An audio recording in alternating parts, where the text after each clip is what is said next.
అనగనగా ఒక అడవి ఉండేది.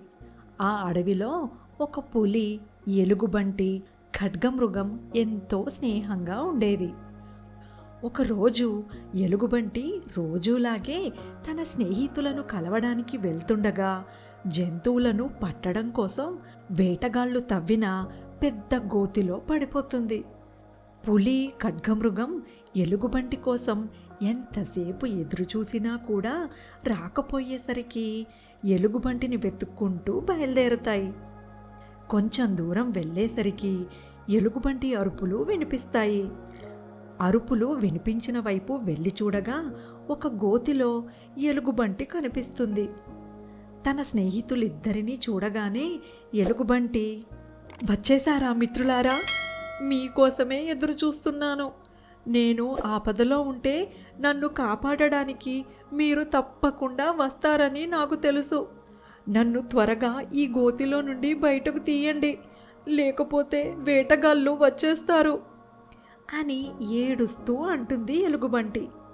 అప్పుడు పులి, ఖడ్గమృగం కూడా, "గొయ్యి చూస్తే చాలా లోతుగా ఉంది.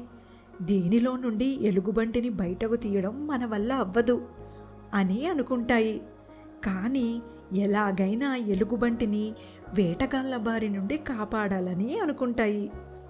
పులి, ఖడ్గమృగం బాగా ఆలోచించగా వాటికి ఒక ఉపాయం తడుతుంది.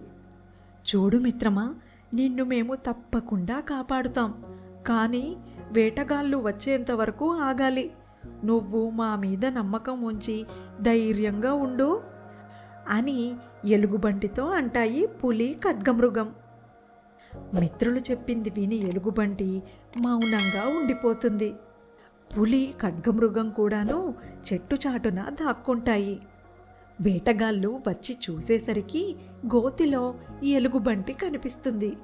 తమ పంట పండిందనుకొని వాళ్ళు వల సాయంతో ఎలుగుబంటిని గోతిలో నుండి బయటకు తీస్తారు. ఎలుగుబంటిని బయటకు తీయగానే ఒక్కసారిగా పులి, ఖడ్గమృగం కలిసి వేటగాళ్ళ మీద దాడి చేస్తాయి. వాటిని చూడగానే వేటగాళ్ళు తమ ప్రాణాలు రక్షించుకోవడానికి ఎలుగుబంటిని అక్కడే వదిలేసి పారిపోతారు.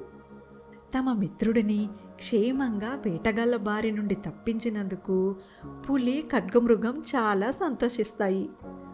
తనను కాపాడిన మిత్రులకు ఎలుగుబంటి ధన్యవాదాలు తెలుపుతుంది. అన్ని పనులకు కండబలం పనికిరాదు. కొన్ని సందర్భాలలో బుద్ధిబలమే మనల్ని కాపాడుతుంది.